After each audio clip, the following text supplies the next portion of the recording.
Hey everyone, welcome back to Playing Quietly. My name is Ryan, and today I am bringing you another Palworld video. Today, we're going to be discussing how to move our starting base to the best mid to late game farming outpost that I think there is in the game. So the location here is at the top of a mountain at coordinates 190, -40. Now this location is going to give us a really nice secure area with only one entry point. Now we can't see it right now, but it's also going to be full of ore and coal deposits.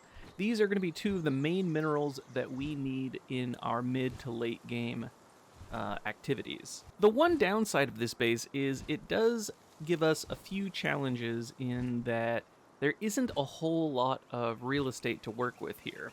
So we do need to get a little bit creative when it comes to some of our building techniques and how we lay out the base. Alright, so this video is intended for mid-game players who are just moving into their second base. So let's talk about some of the things that we are going to need. Of course, we're going to need enough materials so that we can build our PAL box, but I would also recommend building a second box right next to your PAL box, just so you have a big stash where you can easily move a huge amount of material into your box here, and then you're going to have a nice stash to work with. Next thing, you are going to need some food for your pals, and I recommend putting that down next. For this, I recommend using one tomato patch, one wheat patch, and at least one berry patch. And then, of course, you are going to need a place for your pals to sleep, and since we are a mining outpost, I recommend using the more comfortable beds, as it is going to help with the sanity, as well as some amenities like a large hot spring. Now, let's talk about some of the pals that we are going to be using here.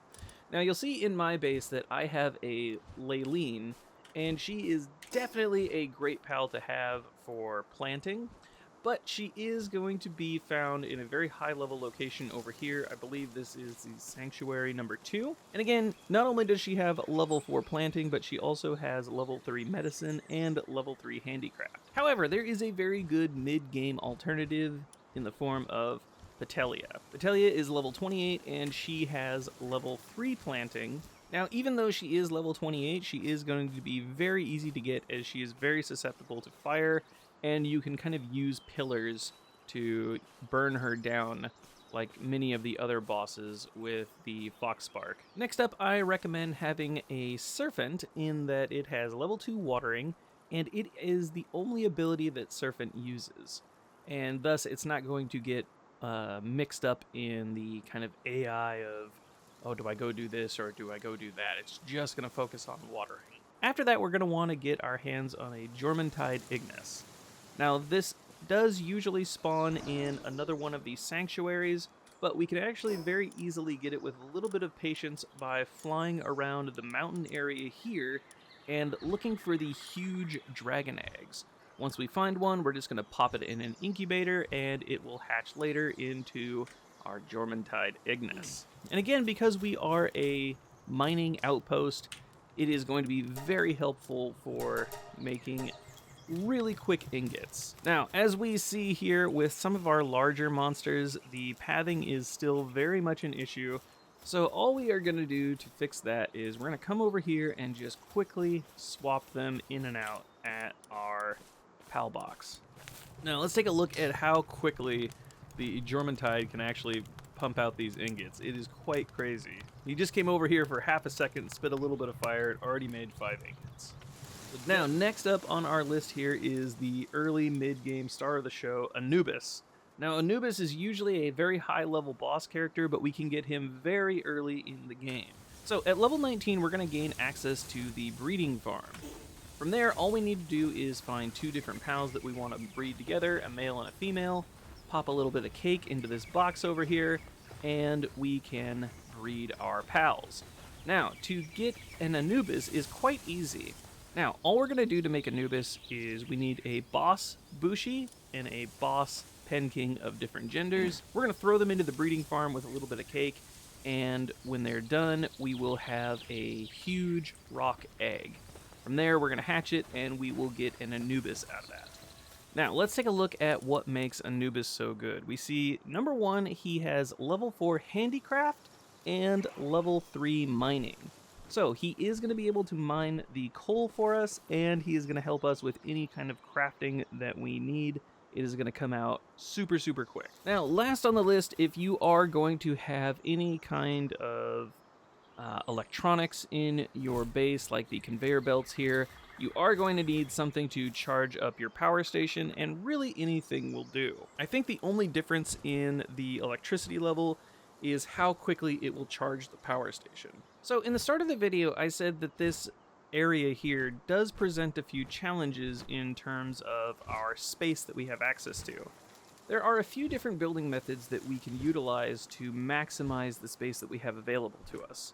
The most simple technique that we can see is right here, where we just build a kind of platform if we need a little bit of extra room, just like this, or if we just want to make the space a little bit neater.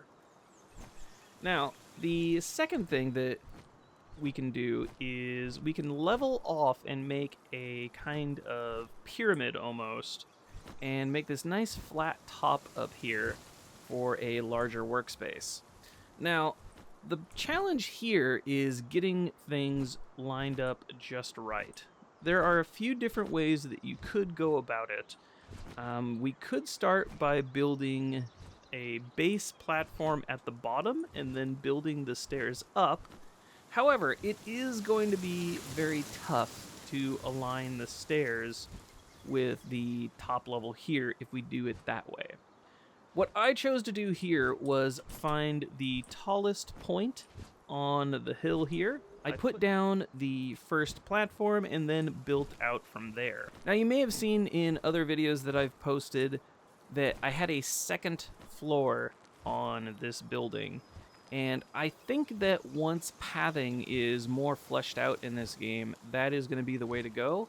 But as you guys saw earlier with our very large pals, they often get stuck and they're not able to get down. So, for right now, I think this is the better layout, but I think later on, having a 2-story building is going to be much more helpful. Now, let's talk about the technique that we use to build this huge side area here. So, I'm sure it sounds quite obvious, but we want to start with the base here. And we want to do that because it is going to be much, much easier to work from. So let's take a quick tour inside, and then we'll give a demonstration on the building technique that we used. So we see that we have these nice aligned staircases here, and we have tons and tons of room here. I've really been working more on the base, as well as actually a third base. We have a nice little bedroom over here. Eventually, I'll fill it up with something. And then as we go down, it gets a little more jank as we get into kind of the basement area down here. But it's the basement, doesn't really have to be pretty. Now, something that's going to be very important to keep in mind when you're building something like this is that you are able to build 2 tiles out from the support at the bottom. Now, you can build 2 tiles out, but on that second tile, you're not going to be able to put a wall. So what I recommend doing is building 1 tile out and then building the wall and going up from there. Alright, so we are back at our starting base, and I just wanted to use this as kind of a testing ground to show you guys some of the building techniques at their basic. So we see here that we have just kind of a basic set of stairs. Alright, so let's start a whole new set of stairs, as this is going to be the most challenging part, I think. So what we want to do first is, of course, lay down our foundation. So, of course, we could build here, but what I recommend doing is trying to build 2 spots out, and there's a good reason for doing so. So I'm going to say right about there, and then we're going to start our stairs here. Now, what's very important is we're going to want to build the back wall to the stairs first. Then we are going to build our side triangle walls. And of course from there we're going to build our first. Now let's take a look at one of the problems that we are going to see if we start from the top. This is also, a perfectly valid way of doing things. I did this I did things this way for a while in the beginning, but I found the method I am currently using to be far more effective. So if we start with some stairs here, and we go from here. Now, here is where we are going to run into our first problem. If we try to attach stairs here, at least the way things currently are, so let's try and build a second set of stairs, we cannot actually get it to snap to those stairs. So for this, the workaround is going to be building another platform. And it can be a little bit difficult to line up, but it's definitely doable. Again, doesn't look super great, but we're not going for extreme accuracy. We're just going for a demonstration at the moment. And then we can, of course, put our second set of stairs down here. And that works just fine. It doesn't look the prettiest. Of course, we could make it look a lot better if we tried to line it up a little bit better. The problem is, I don't particularly care for how it looks. I mean, it looks fine. Again, it's perfectly functional. But let's continue with our method over here. So, we're going to go ahead and we're going to throw up some walls. One here, here, and on the other side here. And then we're going to go with some more triangle walls here and here, and another backing wall there. And we can get our set of stairs. We point it just like this. Now, we may have made a big mistake here, but we will see soon enough. I don't think we're... Oh, well. Alright, so we actually are going to be able to line things up, and we can make small adjustments this way or that way. We are going to basically run into the same problem that we ran into with the other method. However, with a little bit of practice... Oh, that looks horrible. So we're definitely going to have to redo that. But, as we see over here, we use basically the same method, and it looks not perfect again, but a lot better. So with some practice, we can make things look a lot better. But then also we can just go around here, slap on another set, and there we go. Now, I just like the way this set of stairs looks right here, and there's no real break in the steps. Again, this set is a lot nicer looking. But yeah, I think this method looks better, just in my opinion. But again, both methods work equally well. The trick is that we kind of have two separate platforms here. So that's the basics on building stairs. Let's talk about building some of the outcroppings that we saw in our mountainside castle. So we're going to use the opposite method, just so we have a place to build out from.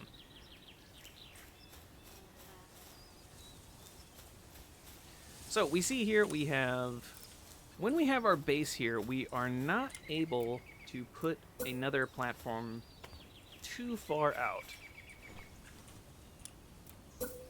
So that is the maximum distance that we can go for right now. But what we're going to do now, just for demonstration purposes, we're going to build up some walls, and we're going to add a roof.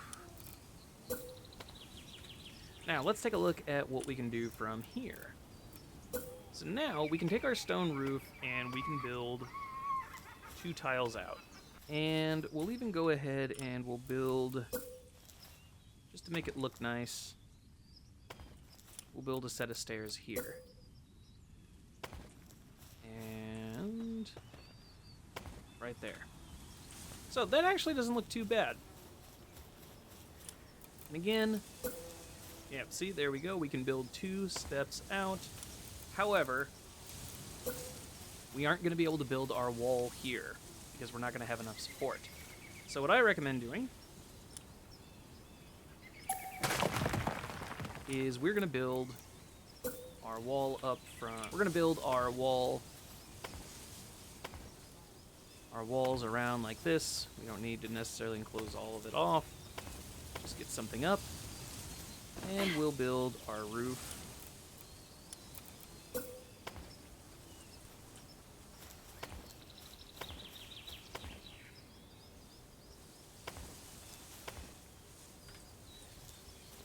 Alright, so we have a nice cool little alcove tower right here, and we have really maximized the space that we have available to us. And not only that, but I mean, if we choose to stay in this base, we have a really nice fortification right here that we could knock a wall down and place maybe some gun emplacements here. Really, really handy. But let's take a look and see what else we can do.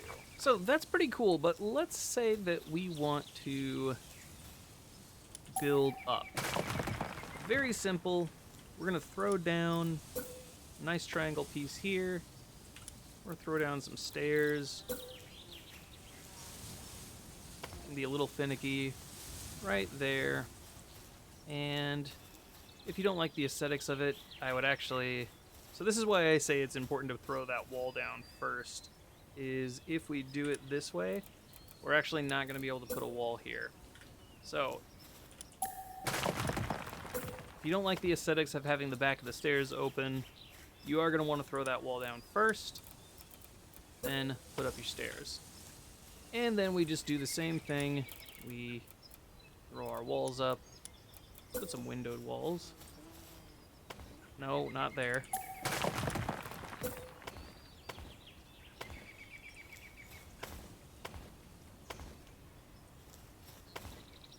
And we would probably wall this off too.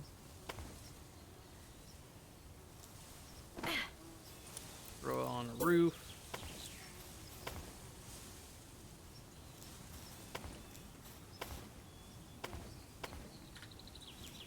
And there you go. And if we wanted to, we could continue building the exact same way. Oh, I forgot I didn't leave that open. Oh, and actually, I guess I forgot. What I would also recommend doing is building out from here now. So, we got our floor. And this is going to make building stairs a lot easier. Actually, I'm curious. How much... Oh, wow. Okay. So we're actually able to build out quite a bit from here.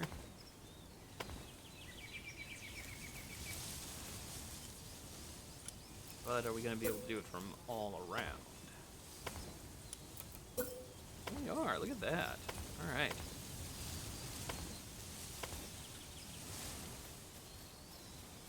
And just for completion's sake, throw up our roof. And we see just from this one little spot here, we now have this huge area that we have to work with. We could continue building that all the way up if we wanted to. Now again, the problem that this type of structure presents, and I've even tried it with building things like, for example, I had been knocking the ceiling out and just going with a setup like this. And the larger pals were still getting stuck. So for right now, I would say this is a really cool kind of living space that you can build for yourself. But in terms of actually making it functional in the base for your pals, I don't think it's all that functional yet. But I have faith that they will fix things and it will get a lot better. But until then, maybe stick to kind of an open air thing like this for your base. All right, that's all I've got for you guys today. Thank you so much for joining us. Remember, if you found this video helpful or entertaining, hopefully I've earned your subscription. In our next video, I'm going to show you where to put your third base to mine quartz and how we can effectively farm sulfur. But until then, we will see you guys next time. Have yourselves a good one.